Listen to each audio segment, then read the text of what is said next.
Tu es musulman et tu regardes cette vidéo, mais c'est le moment de la réflexion. Si tu veux savoir qui est le plus adorateur, qui est le plus riche, qui est le plus pieux, il y a un hadith, une parole du prophète Mohammed sallallahu alayhi wa sallam, dans lequel il nous apprend trois qualités. Il résume en trois qualités et il les apprend à l'imam Ali alayhi salam. L'imam Ali alayhi salam nous a rapporter cette parole de notre prophète bien-aimé pour savoir qui est le plus adorateur, le plus pieux et le plus riche. Le prophète a dit: Ya Ali, thalathun man laqiya Allah azza wa jal fahuwa min afdalin nas. Si tu rencontres Allah, tu vas voir que trois groupes sont devant Allah et rencontrent Allah et ils font partie des meilleurs des gens. D'abord, man awfa Allah bima aftarada alayhi fahuwa min a'badin nas. Ce que Allah a prescrit, ce que Allah a rendu obligatoire. La prière, normalement, nous pensons directement à la prière, le jeûne, les actes d'adoration. Mais ce sont une petite partie des obligations, des prescriptions divines. L'éthique, les nobles caractères,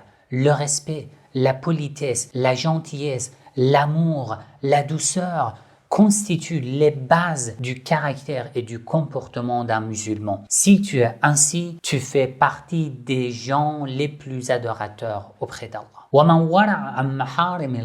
Et celui qui est pieux devant les interdictions, devant les actes haram, il fait partie des gens les plus pieux. Le moment où tu as la possibilité, tu as le pouvoir, tu as assez de l'argent pour pouvoir faire un acte haram, acheter quelque chose, manger ou boire ce qui est haram, ou avoir une relation illicite, tu penses à Allah et tu t'abstiens. Tu fais partie des gens les plus pieux. Parfois, tu n'es pas riche, tu n'as pas assez d'argent, tu ne fais pas de péché. Ça, c'est bon, tu n'as pas fait de péché. Mais parfois, tu as la force, mais tu ne fais pas. Ensuite, وَمَنْ قَنَعَ est celui qui est satisfait de ce que Allah lui a accordé. Je suis satisfait. Je ne cours pas pour avoir une telle chose.